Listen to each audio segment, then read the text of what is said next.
தற்போது சென்னை உயர்நீதிமன்றத்தில் ஒரு தீர்ப்பு வழக்கானது நடந்து கொண்டிருக்கிறது. அது தொடர்பான தகவலுடன் நீதிமன்ற செய்தியாளர் மதன் இணைந்திருக்கிறார். மதன், வழக்கின் பின்னணி என்ன, நீதிமன்றத்தின் உத்தரவு என்ன, விவரமாக பதிவு செய்யலாம். கண்டிப்பாக. அதாவது கடந்த 2006ஆம் ஆண்டு நடந்த சட்டமன்ற தேர்தலில் திருநெல்வேலி மாவட்டம் சேரன்மாதேவி தொகுதியில் காங்கிரஸ் சார்பாக போட்டியிட்டு வெற்றி பெற்றவர் வேல்துரை.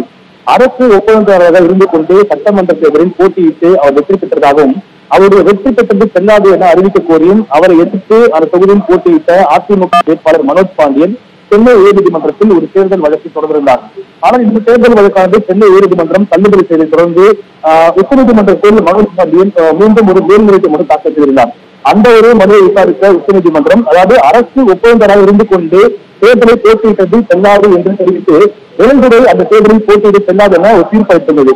இதையடுத்து உச்சநீதிமன்ற தீர்ப்பின் அடிப்படையில் அவர் எம்எல்ஏவாக இருந்த அந்த 5 ஆண்டுகள் அவர் பெற்ற ஊதியமாக 21,58,000 ரூபாயும், அது மட்டும் இல்லாமல் 21 நாட்கள் சட்டமன்ற பணியில் பங்கேற்றதற்கு ஒரு நாளைக்கு 500 ரூபாய் வீதம் செலுத்த வேண்டும் என்று அபராதம் விதித்தும் சட்டமன்ற செயலாளர் உத்தரவிட்டிருந்தார்.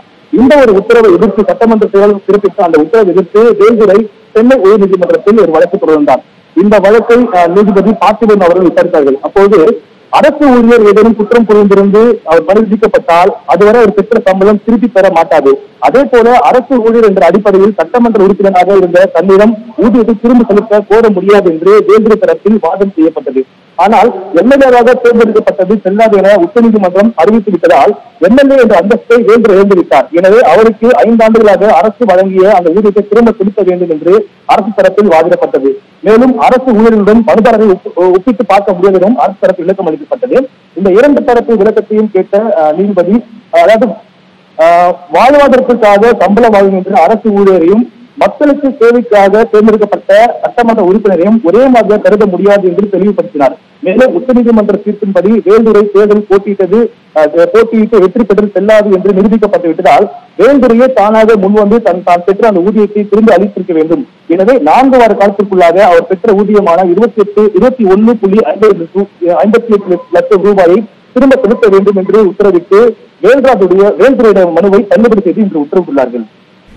மதன், தற்போது அவர் தேர்தலில் வெற்றி பெற்றது செல்லாது என அறிவிக்கப்பட்டுள்ளதை அடுத்து அவர் வாங்கிய சம்பளத்தை திரும்ப தர கோரி உயர்நீதிமன்றம் உத்தரவு பிறப்பித்திருக்கிறது. இதில் மேல்முறையீடுக்கான முகாந்திரம் இருக்கிறதா? அது பற்றிய விவரங்களையும் பதிவு செய்யலாம். கண்டிப்பாக. அதாவது வேல்துறையுடைய தரப்பு வாழ்க்கையை பொறுத்த வரைக்கும் இதே போல அரசு துறையில் பணியாற்றும் பல ஊழியர்கள், அதிகாரிகள் பல்வேறு குற்றச்சாட்டுகள் காரணமாக அந்த பதவி நீக்கம் செய்யப்படுகிறார்கள். எனவே அப்படி அரசு துறையில் பணியாற்றி வரும் ஊழியர்கள் நீக்கப்பட்டால், பதவி நீக்கம் செய்யப்பட்டால் அதுவரை அவர் பெற்ற சம்பளங்களை திரும்ப பெறுவதில்லை அரசு. அதே போல தன்னையும் கருத வேண்டும். தானும் அரசுக்காக பணியாற்றிய ஒருவன் என்ற ஒரு அடிப்படையில் தனக்கும் அந்த ஒரு சலுகை வழங்க வேண்டும். எனவே இதுவரை தான் பெற்ற அந்த 5 வருடங்களாக தான் அரசிடமிருந்து பெற்ற திரும்ப வழங்கக்கூடாது என்றுதான் அவர் தரப்பில் ஏற்கனவே உயர்நீதிமன்றத்தில் வாதம் வைக்கப்பட்டது.